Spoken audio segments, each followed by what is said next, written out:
우리가 오늘은 이제 12월 마지막 주일, 2025년도의 마지막 주일로 성년주일을 보내면서 특별히 시편 90편 10절에서 12절 우리가 잘 아는 이 말씀을 가지고 썩음이 아닌 익음이라는 제목으로 함께 은혜를 나누도록 하겠습니다. 벌써 2025년 마지막 주일 아침입니다. 시간이 참 빠르게 한 해 동안 흘러갔다라는 것을 내심 또 느끼게 됩니다. 가만히 말씀 준비하다가 불현듯 되게 소소하게 후회가 되는 옛 생각들이 좀 떠올랐습니다. 어떤 게 후회가 됐냐면 어릴 때 그리고 젊을 때 20대 때 왜 그리 시간이 더디 가는 게 느껴지는지 시간 좀 빨리 갔으면 좋겠다, 빨리 갔으면 좋겠다, 그렇게 기도를 했었는데, 그때는 어르신들이 나중 되면 후회한다, 시간이 뒤로 갈수록 점점 더 빨리 간다라고 했던 게 이해가 안 됐는데 한 해 한 해 시간이 거듭될수록 이제 철저하게 느끼고 있습니다. 그래서 문득 후회가 되더라고요. 여러분, 시간이 계속해서 흘러가고 있습니다. 그리고 우리는 흔히들 그런 이야기를 합니다. 시간이 지나가는 것, 시간이 흐르는 건 모두에게 다 똑같이 공평하게 흐르는 일이다 라고 말을 합니다. 그런데 사실 신중하게 잘 생각해 보면 시간이 흐르는 건 모두에게 다 공평하게 흘러가는 것은 맞지만 그 시간이 흘러감에 따라서 얻게 되는 결과들이 공평하지는 않다라는 것을 우리가 깨닫게 됩니다. 아니, 사실 어떻게 보면 너무나 냉혹할 정도로 불공평한 두 얼굴을 시간은 가지고 있습니다. 먼저는요, 그 시간이 지남에 따라서 부패되고 썩어져가는 헛된 시간들을 보내는 그런 인생이 있고요, 또 이와는 반대로 숙성되어지고 발효되어져서 그래서 썩음이 아닌 익음의 단계의 삶을 살아가는 사람들도 있다라는 것을 깨닫게 됩니다. 여러분, 머릿속으로 한번 떠올려 보십시오. 지금은 시기가 조금 지나긴 했지만 보통 11월 말이나 12월이 되면 각각 집마다 김장에 정신이 없습니다. 저희 교회는 이제 배추를 사와서 있지만 제 전에 있던 교회에서는 밭에 가서 토요일 날 아침 일찍 새벽에 밭에 가서 배추를 키워놓은 권사님이 다 정리해 놓으면 저희가 그 배추를 다 칼로 잘라서 트럭에 실는 일부터 했습니다. 여러분, 그렇게 잘 자란 배추를 칼로 잘라서 밑둥을 잘라서 가지고 와서 한번 생각을 해보십시오. 하나는 그냥 내버려 두는 겁니다. 방치해두고 내버려 두는 겁니다. 그럼 어떻게 될까요? 하루 이틀이 지나면 겉잎이 말라가기 시작합니다. 그리고 이것이 몇 주 지남기 시작하면은요, 말라 비틀어지는 걸로 끝나는 게 아니라 안에 있던 수분들이 밖으로 빠져나오지 못하면서 안에 있는 대공의 부분들이 썩어가기 시작합니다. 그리고 결국에는 완전히 다 짓물러지고 썩어져서 악취를 풍기게 됩니다. 배추를 그대로 놔두면 시간이 지났을 때 부패되고 썩어버린 겁니다. 그런데 똑같은 그 배추를 가지고 와서 겉잎을 떼어내고 속잎에 소금을 쳐가면서 절이고요, 그리고 일정의 시간이 지난 이후에 완전히 절여진 배추를 찬물에 헹구면서 짠기를 빼내고 거기에 양념을 버무려서 그 독에 켜켜이 잘 쌓아서 보관을 하면 분명 똑같은 배추임에도 불구하고 이 배추가 썩는 게 아니라 어떻게 됩니까? 김치가 되어져서 점점 발효되고 익어간다라는 것입니다. 사랑하는 성도 여러분, 시간의 흐름은 분명 똑같은 일인데 어떤 것은 썩어지는 것이 되었고 다른 하나는 익어가는 김치가 되었다라는 겁니다. 이런 극명한 차이가 나타나듯이 우리의 삶 가운데도 이러한 모습이 동일하게 일어난다라는 겁니다. 그러면 어떤 차이가 썩는 인생과 익는 인생을 나눌 수 있는가? 무엇이 그것을 나누게 되는가? 우리가 생각해 봐야 합니다. 먼저는 우리가 무엇을 위해 사는가? 무엇에 붙들려서 무엇을 위하여 살아가고 있는가? 이게 중요합니다. 그 다음 또 하나가 어떤 환경에 놓여 있는가? 그냥 내버려 두면, 아무것도 하지 않고 내버려 두면 썩어버립니다. 하지만 잘 정리하고 그 양념에 버무려서 독에 넣어 놓으면 익어간다라는 겁니다. 어디에 속해 있는가, 어디에 담겨 있느냐가 매우 중요하다라는 겁니다. 특별히 2025년의 끝자락에서 우리가 깊이 한번 이 은혜에 대해서 생각을 하면서 썩어가는 인생이 아니라 익어가는 인생으로 우리가 나아가기를 간절히 소원합니다. 이러한 인생의 그런 모습을 정말 철저히 겸황하고 있었던 한 사람이 있었습니다. 그 사람이 누구냐면 바로 오늘 우리가 함께 본 말씀 시편 90편을 고백한 사람입니다. 여러분, 우리는 시편을 이야기하면 제일 먼저 누가 떠오르냐면 다윗부터 생각이 납니다. 그런데 시편 90편은 다윗이 쓴 시가 아닙니다. 시편 90편은 이스라엘 백성들이 그 광야 생활 가운데 그 이스라엘 백성들이 이끌었던 모세가 쓴 시입니다. 그 모세가 있던 환경은요, 우리처럼 이렇게 좋은 예배실이 아니었습니다. 그 광야 한가운데에서 이제 그 자기의 생명이 얼마 남지 않았음을 깨닫고 본인이 아론과 함께 실수했던 일들로 인하여, 분을 냈던 일로 인하여 가나안 땅엔 들어가지 못한다라는 하나님의 말씀을 들었고 이제 자기의 삶을 마무리해가는 과정 안에서 그가 고백합니다. 또한 여러분, 모세가 광야의 그 기간 동안 40년의 시간입니다. 이 시간 안에 광야의 1세대가 다 죽습니다. 그 인구가, 죽은 사람 숫자가 60만 정도로 추산이 됩니다. 40년 동안 60만 명이 죽었다고 생각을 해보면 매일이 장례였던 겁니다.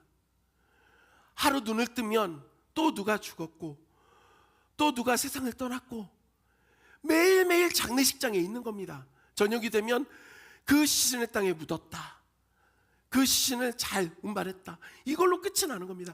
매일이 이런 삶을 살아가면서 그 모세가 그 장례식장의 한가운데서 여러 가지를 깨닫게 됩니다.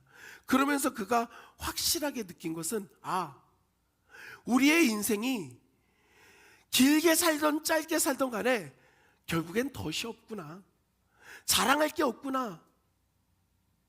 아니, 자랑할 거라고는 사실 수고하고 아팠던 것들밖에 없구나, 이걸 깨닫게 됩니다. 그러면서 그가 12절에서 이렇게 고백을 합니다. 우리에게 우리날 계수함을 가르치사 지혜로운 마음을 얻게 하소서.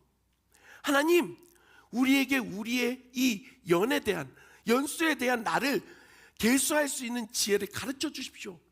그래서 우리가 지혜로운 그 마음을 품고 살아갈 수 있게 해 주십시오. 이렇게 기도하고 있는 겁니다.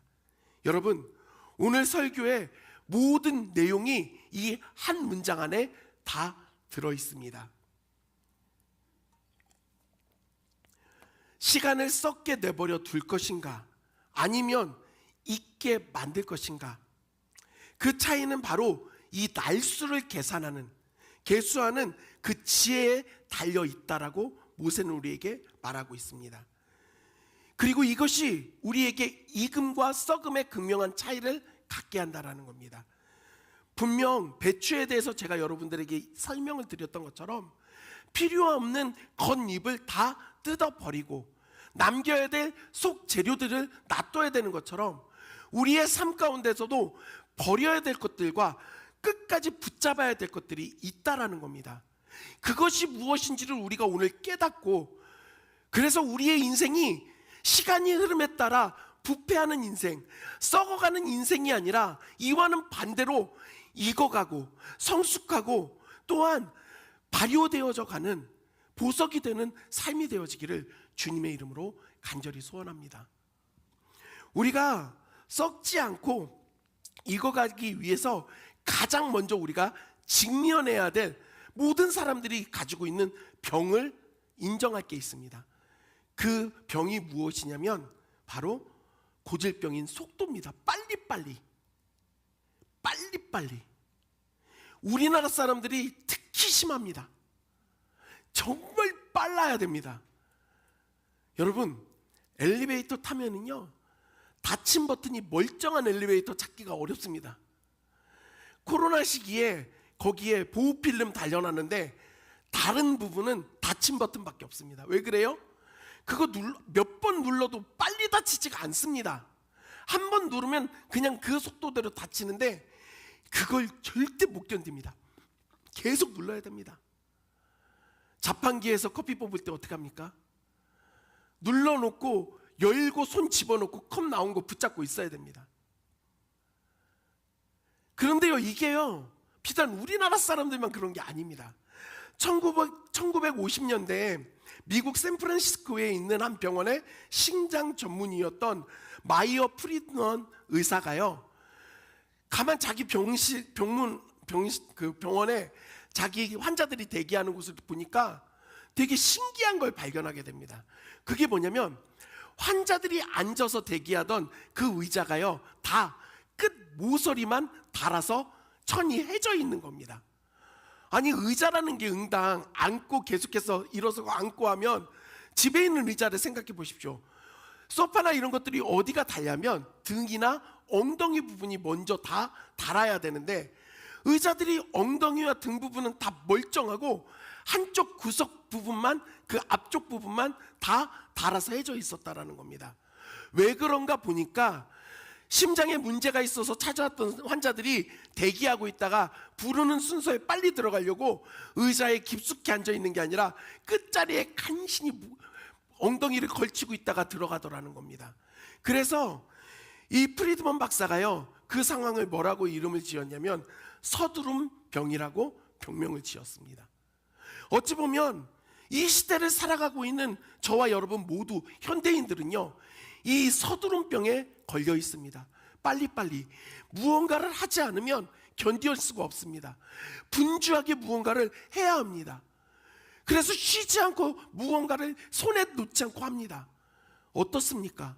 다들 다 바쁘게 살아갑니다. 걸어가는 속도도 얼마나 빠른지 모릅니다. 저는요 심지어 그 대천천에 운동하러 오시는 분들, 뛰는 사람 말고요 걷는 분들도 그 좋은 것 좀 잘 보고 천천히 걸으면 좋은데 막 엄청 빨리 걷습니다. 물론 운동되라고 걷는 것도 있는데 견디질 못합니다. 빨리빨리.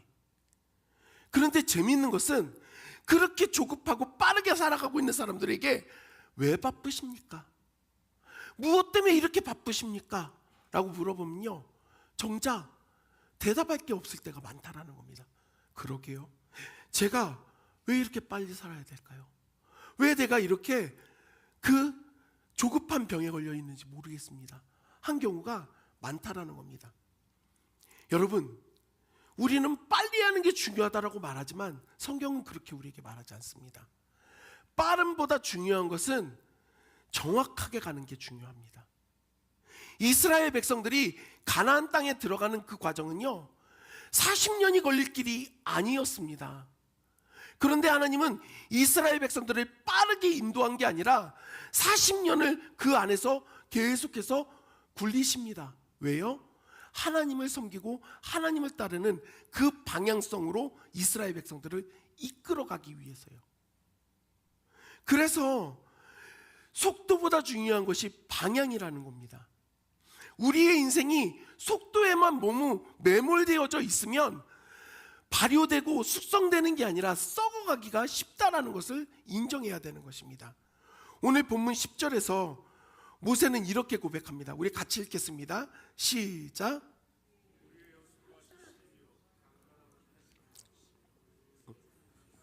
수고와 슬픔뿐이요 신속히 가니 우리가 날아가나이다. 사랑하는 성도 여러분, 모세는 말합니다. 우리의 연수가 70이요 강건하면 80 정도 산다. 물론 지금 우리 시대에는 훨씬 더 많이 삽니다. 한 노래 때문에 이제 150세에도 죽을 수가 없습니다. 150세 하늘에서 날오라고 부르거든. 아직은 쓸만해서 못 간다고 전해라. 저만 아는 노래입니까? 우리의 그 기대 수명이 훨씬 더 늘어났습니다.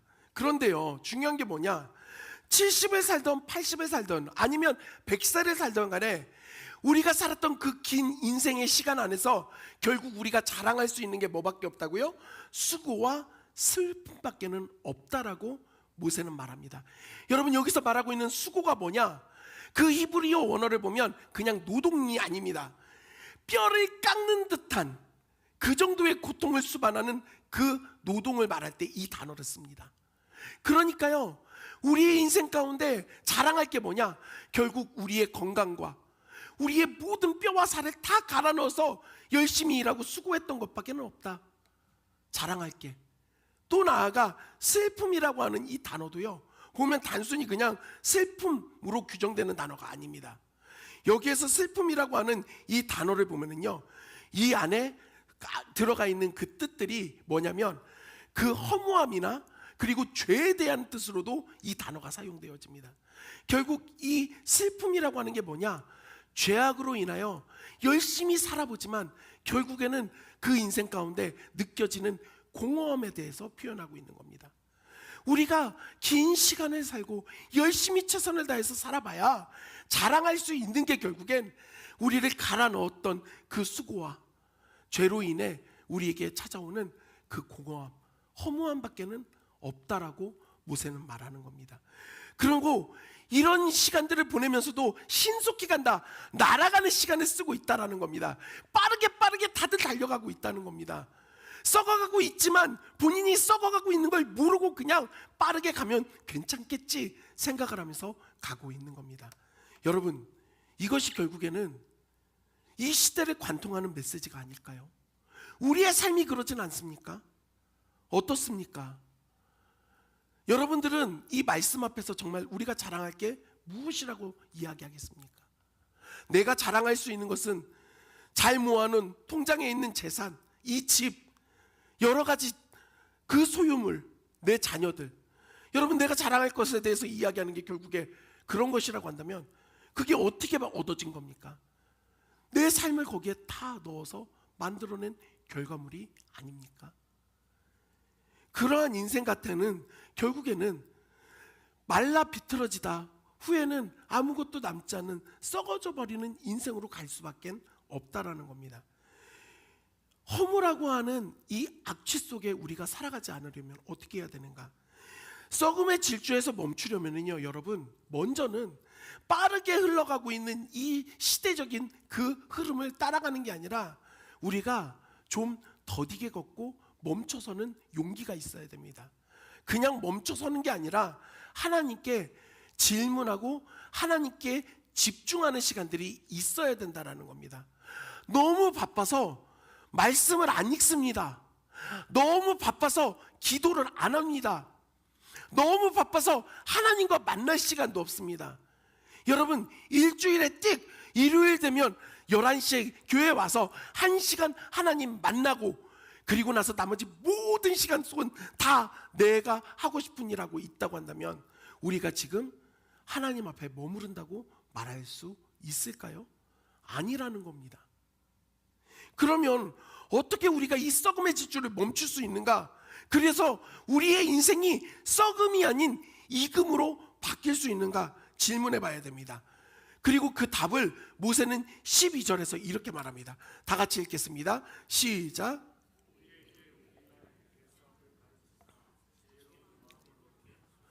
우리에게 우리의 나를 계수함을 가르치사 지혜로운 마음을 얻게 하여 주십시오. 여러분, 여기서 중요한 단어가 있습니다. 계수한다. 이 계수한다라고 하는 단어, 히브리어 원어는 마나라고 하는 단어거든요.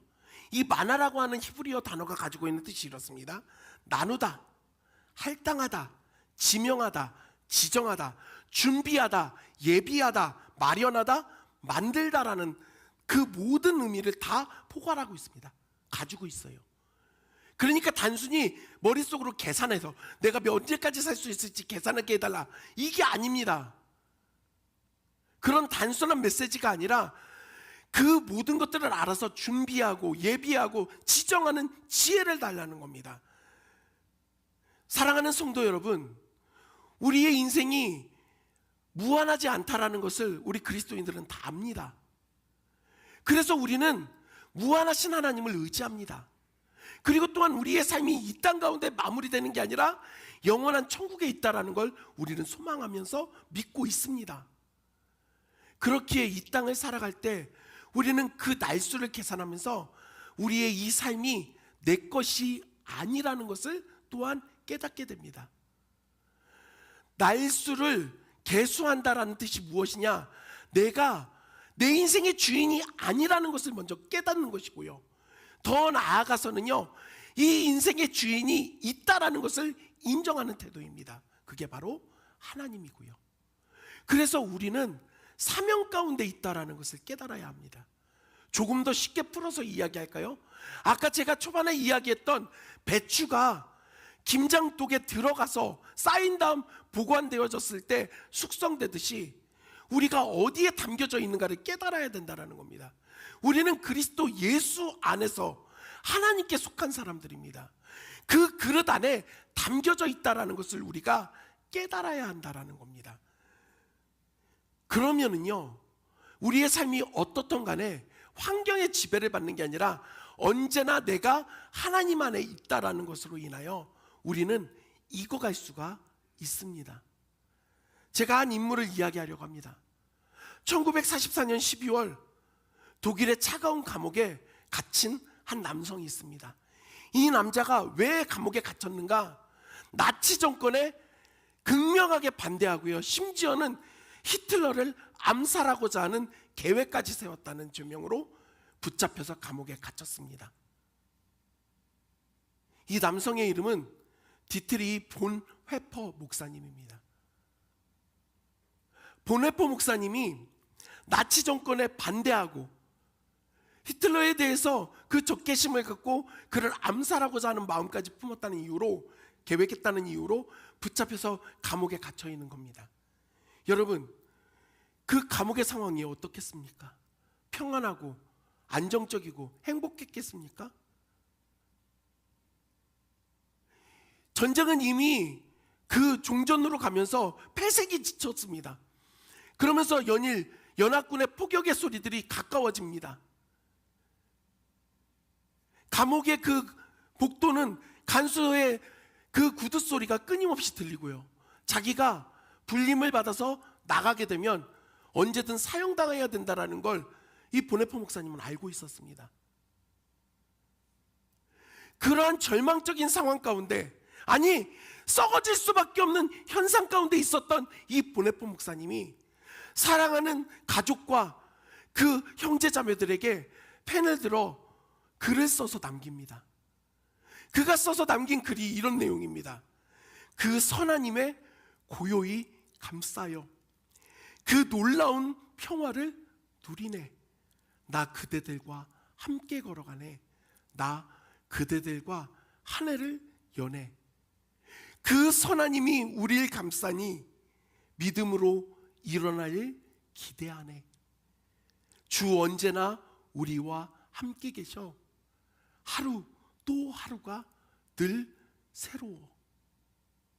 사랑하는 성도 여러분, 모든 환경은 썩어져감으로 갈 수밖에 없는 그 한계였지만, 그 감옥에서 보네포 목사님은 그 자리를 썩어짐의 자리로 만든 것이 아니라 자기를 성숙하게 하는, 성소로 만들고 그 도구로 만들어서 오히려 자기가 그 안에서 썩어진 것이 아니라 익어짐으로 나아갔다라는 겁니다. 환경과 상황, 그 모든 현실적인 것들이 중요한 게 아니라 우리가 어디에 속하여져 있는가를 놓지 않으면 그곳이 차가운 감옥이고 결국 우리의 죽음을 눈앞에 둔 절망적 상황이라 할지라도 우리는 썩어지는 것이 아니라 익어짐의 단계로 나아갈 수 있다라는 겁니다.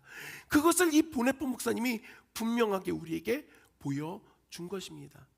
우리가요, 설교 시간에 이런 예화를 들으면 마음에 막 감동이 됩니다. 와, 대단하다. 보네포 목사님 어떻게 그럴 수 있냐? 그거 찬양으로 있는 거 아니야? 예, 선한 능력으로라는 찬양입니다. 그러면서 마음속에 여러 가지 생각이 들면서 한편에 꼭 올라오는 생각이 있습니다. 그런데 나는 그런 위대한 사람이 아니야. 내 인생은, 나는 평범한데, 아니 어떨 때는 평범 이하일 수도 있는데, 그건 그렇게 훌륭하고 위대한 사람들이나 가능한 일이지 나는 아니야. 사랑하는 성도 여러분, 하나님은 오늘 우리에게 얼마나 위대한 일을 할 거냐고 물어보시지 않습니다. 지금 그 자리에 내 손에 들려져 있는 펜이 무엇이냐고 물어보십니다. 보네포 목사님은 자신의 손에 있던 그 펜을 들어 글을 남긴 거고요. 우리 손에 들려진 다른 펜들이 있습니다. 우리가 일터에 나가서 직장생활 가운데 다루는 기계와 여러 공구들, 사무실 의자에 앉아서 두드리는 자판이 될 수도 있고요. 가족을 위해서, 사람들을 위해서 우리의 손에 들고 있는 빗자루와 수세미, 청소기가 될 수도 있습니다. 아무도 없는 홀로 탄 그 차 안에서 외로이 홀로 그 붙잡고 있는 운전대가 될 수도 있습니다. 우리의 삶의 자리에서 우리가 붙잡고 있는 그 모든 것들이 펜이 될 수 있다라는 겁니다. 그래서 모세는요, 시편 90편 17절에 이렇게 말합니다. 같이 읽겠습니다. 시작. 우리의 손이 행한 일을 우리에게 견고하게 하소서. 사랑하는 성도 여러분, 여기 보십시오. 우리의 손이 행한 일을이라고 말하지 우리가 한 위대한 일이라고 말하지 않습니다. 큰 일이라고 말하지 않습니다. 우리가 행한 그 소소한 삶의 모든 일들을 하나님 견고하게 해주십시오. 보잘것없는 것 같아도, 아무것도 아닌 것 같아도, 무시당할 만한 일인 것 같아도 하나님은 그것을 보시고 받으시고 견고하게 만들어 주신다는 겁니다. 여러분, 이것을 믿으십니까? 믿으십니까? 제가 너무 심각하게 설교하나 봅니다. 여러분, 대단한 일이 아니어도 됩니다. 지금 나의 손에 붙잡혀져 있는 그것을 우리가 사용하면 됩니다. 그렇다고 한다면 어떻게 적용할 수 있는가? 그 자리에서, 내 삶의 자리, 내 일터에서 우리가 하나님 앞에 기도하는 겁니다. 감사하는 기도를 하는 겁니다. 이 일을 할 수 있게 해주심에, 하나님 나에게 이렇게 할 수 있는 힘을 주심에, 시간을 주심에, 뭐 작은 일이라도 감사해 보는 겁니다. 아니, 이것을 할 수 없다 한다면 속으로 감사의 찬양을 읊조려 보는 겁니다. 여러분, 그런 순간 우리가 자리하는 그 자리가, 그 현장이 우리를 성숙하게 하고 익어가게 하는 성소로, 그 현장으로 바뀌어질 수 있다라는 겁니다. 우리는 저마다 다 어찌 보면 감옥에 살아갑니다. 보네포 목사님처럼 그 차가운 감옥이 아니라도 정말 출근하기 싫은데 억지로 무거운 몸을 이끌고 나가는 그 업무라고 하는 감옥. 아무리 노력을 해도 나아지지 않는 경제 형편과 아무리 열심히 해도 줄어들지 않는 그 빛을 보면서, 빛을 보면서 물질적인 감옥에 우리는 갇혀 있습니다. 관계 안에서 오는 어려움으로 인한 관계의 감옥, 말할 수 없는 여러 가지 감옥들이 분명 우리에게 있습니다. 사랑하는 성도 여러분, 그 자리에서 원망하고 불평하고 왜 나에게 이런 일이 생기는가 아무리 이야기를 해도 시간은 흐르지만 변화는 일어나지 않습니다. 아니, 오히려 우리는 부패하고 썩어져 가게 된다는 겁니다. 어떤 자리에 있더라도 우리가 하나님을 기억하고, 그래, 하나님이 여기에 나를 부르셨어. 사랑하는 성도 여러분, 환경은 못 바꿔도 태도는 바꿀 수 있습니다. 그 자리에서 고백하는 겁니다. 이 자리가 하나님이 나를 부르신 자리야. 하나님이 나에게 힘을 주셔서 이 일을 할 수 있어. 나에게 시간이 있기에 이렇게 할 수 있는 거야. 그러면서 감사하는 겁니다. 그럼 우리에겐 변화가 일어난다라는 겁니다. 전 이제 말씀을 정리하려고 합니다. 사랑하는 성도 여러분, 우리가 이제 2025년도 얼마 남지 않았습니다. 그 시간들을 우리가 좀 돌이켜봤으면 좋겠습니다. 그러면서요, 우리가 배추를 가지고 겉잎을 떼어내고 필요 없는 부분들을 잘라냈던 것처럼 버려야 될 부분들이 있습니다. 후회가 되는 부분들, 상처가 되는 부분들, 또 죄악으로 인하여 넘어짐으로 인하여 죄책감 가운데 우리를 누르고 있는 것들, 이제 그것을 주님의 은혜라고 하는, 그리고 회개라고 하는 그 쓰레기통에 하나하나 떼서 넣어보자는 겁니다. 가지고 갈 게 아니라 버려야지만 익어질 수가 있기 때문에 그렇습니다. 그리고 우리가 버리지 말아야 될 것들을 또한 우리는 기억해야 합니다. 제가 참 설교를 김장에 비유를 해서 죄송합니다. 하지만요, 이보다 얼마나 더 제대로 된 비유가 있을까요? 배추가 나 썩기 싫으니까 안 썩어야지 한다고 부패가 일어나지 않는 게 아닙니다. 그 배추가요, 겉잎이 떼어지고 소금에 절여져서 필요 없는 물기가 빠져야 되듯, 우리가 하나님을 인정하면서 내 안에 있던 죄와 여러 가지 문제들이 빠져나가야 됩니다. 내 욕심으로 가득 찼던, 나의 정욕으로 가득 찼던 내 안에 모든 것들이 빠져나가야 됩니다. 그리고 그 짠기가 다시금 물로 씻겨지듯 우리 안에 씻김이 필요하고요. 제일 중요한 거, 그 빨간 양념에 이 배추가 버무려지듯이 우리 주 예수 그리스도의 거룩한 그 붉은 피 보혈로 우리가 씻어져야지만 우리는 달라질 수가 있습니다. 그리고 그 보혈의 공로를 힘입어 하나님 안에 우리가 들어갈 때 그 안에서 우리의 인생이 부패되는 게 아니라 성숙함으로 익어가는 인생으로 변화될 수 있다라는 겁니다. 그 익음의 삶을 살아가는 우리가 되기를 원합니다. 특별히 오늘 집에 돌아가셔서 꼭 이것을 실천해 보셨으면 좋겠어요. 가지고 계신 다이어리가 있던, 아니면 핸드폰에 캘린더를 열어서 2025년 안에서 세 가지를 찾아서 빨간 줄을 그어보는 겁니다. 아니, 형광펜을 칠해봐도 됩니다. 나의 인생 가운데 그 2025년 안에 가장 하나님께 감사한 일이 무엇이었는가? 진짜 이것은 올해 너무 감사한 일이었다. 그리고 두 번째는요, 너무 아프고 그땐 정말 너무 힘들어서 죽을 것 같았지만 지나고 나니 하나님이 나를 훈련시키시고 연단시키셔서 더 자라가게 하셨던 시간이라고 느껴지는 부분들을 칠해보자는 겁니다.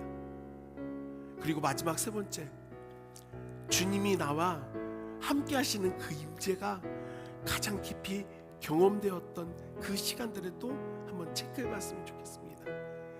여러분, 그렇게 형광펜으로 칠하다 보면은요, 그 모든 달력을 보면서 깜짝 놀라게 될 겁니다. 와,